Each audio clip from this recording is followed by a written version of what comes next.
తప్పు చేసి చట్టాన్ని అతిక్రమించిన పోలీస్ అధికారులు తగిన మూల్యం చెల్లించుకోక తప్పదు. అన్ని నోట్ చేసి పెడుతున్నాం. ఎవరెవరు హత్య చేసిండో అన్ని డైరీలో నోట్ చేస్తున్నాం.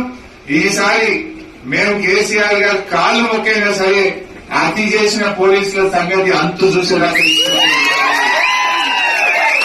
ఎవరు తీసిపెట్టే ప్రశ్నే లేదు. ఎందుకంటే మాకు కూడా ఒక హద్దు ఉంటుంది. ఇలా మా తమ్ముడు బాలికా సుమన్ ఆదిలాబాద్ జైల్లో పెట్టింది. నలుగురిని క్యాకన్పల్లిలను అరెస్ట్ చేసి ఆదిలాబాద్ జైల్లో పెట్టింది. మెదక్ లో 13 మందిని అరెస్ట్ చేసుకుపోయి సంగారెడ్డి జైల్లో పెట్టిండ్రు.